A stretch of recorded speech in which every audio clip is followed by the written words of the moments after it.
আচ্ছা, শুরুতেই আমি একটা প্রশ্ন করতে চাই।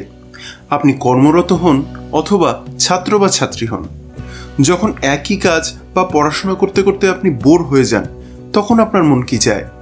নিশ্চয় চায় যে এই একঘেয়ে জীবন থেকে কিছুদিনের মুক্তি, তাই না? আমার কিন্তু ঠিক এটাই মনে হয় সব কিছু ছেড়ে ছুড়ে কিছুদিনের জন্য কোথাও ঘুরে আসি। কিন্তু ইচ্ছা থাকলেও তো সবসময় উপায় হয় না, তাই না?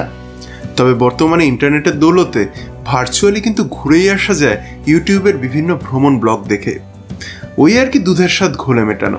তবে আগে কিন্তু যখন এত ব্লগিং বা ইন্টারনেট ছিল না, তখন কিন্তু এই ঘোলের স্বাদ নিতে হতো বিভিন্ন পত্রপত্রিকা বা বইয়ের আকারে বের হওয়া বিভিন্ন ভ্রমণ কাহিনী পড়ে।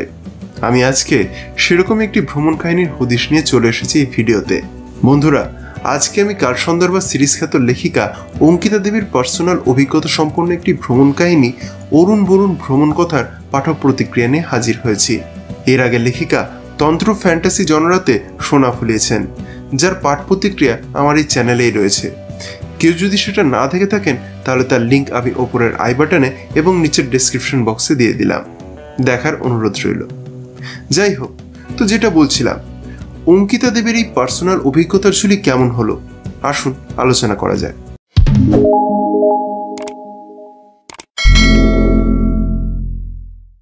নামের মধ্যেই লুকিয়ে আছে যে এটা মধ্য ভারতের একটি রাজ্য, অর্থাৎ মধ্যপ্রদেশ ভ্রমণ নিয়ে একটি লেখা। কারণ বইটির নাম অরুণ বরুণ ভ্রমণ কথা মধ্যপ্রদেশ বৃত্তান্ত।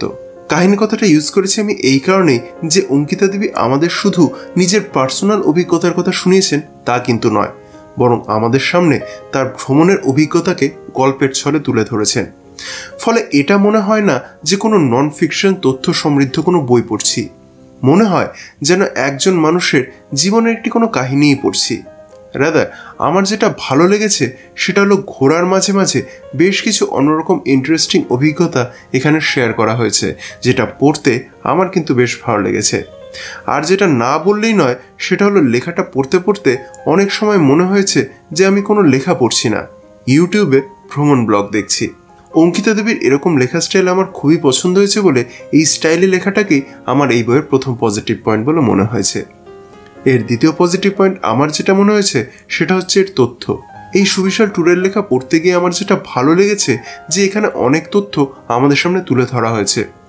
মধ্যপ্রদেশের ট্যুর করতে গেলে কিভাবে করা উচিত তার একটা গাইডলাইন বইয়ের শুরুতেই দিয়ে দেওয়া রয়েছে, যা যে কোনো মানুষ যারা মধ্যপ্রদেশ ঘুরতে যাননি তাদের খুবই হেল্প করবে।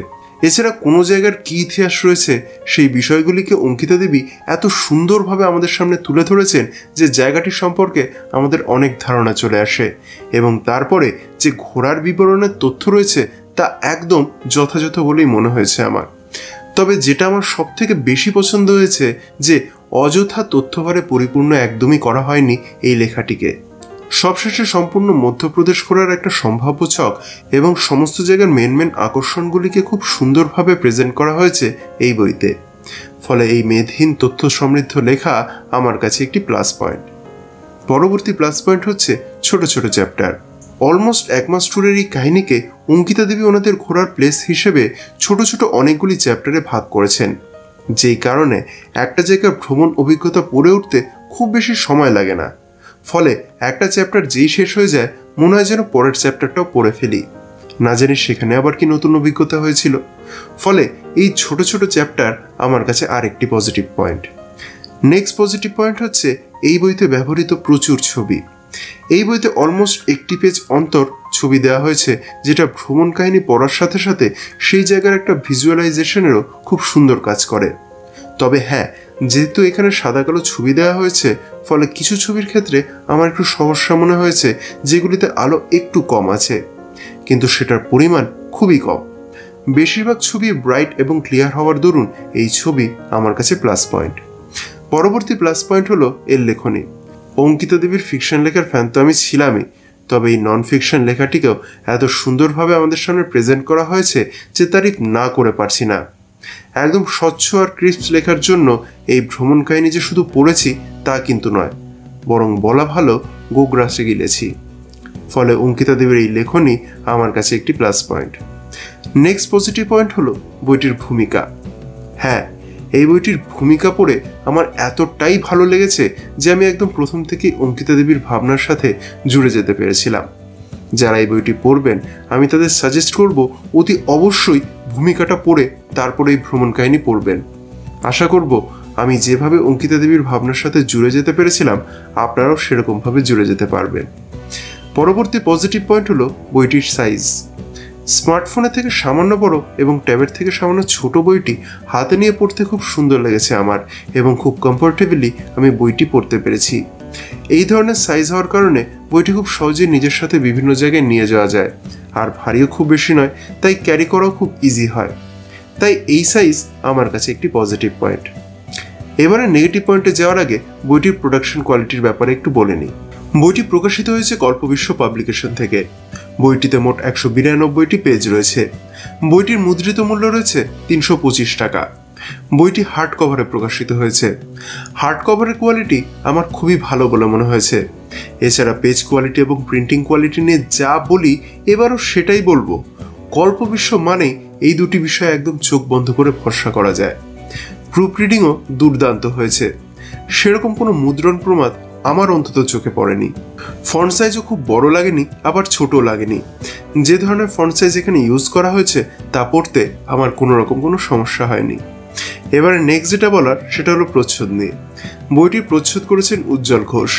বরাবরের মতো উজ্জ্বলবাবু এবারও আমায় এই দিক থেকে নিরাশ করেননি। এত শান্ত স্নিগ্ধ নির্মল প্রচ্ছদ উনি করেছেন যে চোখের মধ্যের প্রাণ যেন জুড়িয়ে যায়। এবারে আসি নেগেটিভ পয়েন্টের দিকে। আমি এর আগে অঙ্কিতা দেবীর বইতে কোনো নেগেটিভ পয়েন্ট বের করতে পারিনি, কিন্তু এবার আমি ভেবেই নিয়েছিলাম যে কিছু না হলেও নেগেটিভ পয়েন্ট খুঁজে বের করবই। লেখা নিয়ে যদিও আমি কিছু খুঁজে বের করতে পারিনি, তাই অন্য টেকনিক্যাল জায়গাতে আমি নেগেটিভ পয়েন্ট বের করছি। তা বলা যেতে পারে একটু জোর করেই। সেটা হলো, প্রথমত বইতে সাদা কালো ছবির পরিবর্তে রঙিন ছবি ব্যবহার হলে ভালো হতো। আর দ্বিতীয়ত, ছবিগুলির ক্যাপশন যদি প্রতিটা চ্যাপ্টারের শেষে না থেকে ছবিগুলির একদম নিচেই দেওয়া যেত তাহলে বেশি ভালো হতো বলেই আমার মনে হয়েছে। বারবার পেজ উল্টে কিসের ছবি সেটা তাহলে করতে হতো না। এবারে উপসংহারে আসা যাক। বাংলার যে সকল সাহিত্যপ্রেমী মানুষ আছেন যারা বিশেষ করে নন ফিকশন তথ্য সমৃদ্ধ লেখা পড়তে ভালোবাসেন তাদেরকে অতি অবশ্যই এই বই পড়ার জন্য আমি রেকমেন্ড করব। এছাড়া ভূত, প্রেত, তন্ত্র, ডিটেকটিভ, থ্রিলার ইত্যাদি পড়ে পড়ে কেউ যদি ক্লান্ত হয়ে থাকেন তাহলে সাহিত্যের স্বাদবদল হিসেবেও এই বই পড়ার জন্য আমি সাজেস্ট করব। তো বন্ধুরা, এই ছিল আজকের পাঠক প্রতিক্রিয়া। আপনি যদি অলরেডি বইটি পড়ে থাকেন তাহলে আপনার কেমন লেগেছে কমেন্ট করে জানাবেন। আর আমার এই কাজ যদি ভালো লেগে থাকে তাহলে এই ভিডিওটি লাইক এবং কমেন্ট করার এবং শেয়ার করার অনুরোধ রইল। আর হ্যাঁ, আমার চ্যানেলে যদি নতুন এসে থাকেন আর আমার কাজ যদি যোগ্য বলে মনে হয় তাহলে আমার চ্যানেল বিএম বুক রিভিউ সাবস্ক্রাইব করে আমায় সাপোর্ট করার অনুরোধ রইল। দেখা হবে পরবর্তী ভিডিওতে। সকলে ভালো থাকবেন, সুস্থ থাকবেন।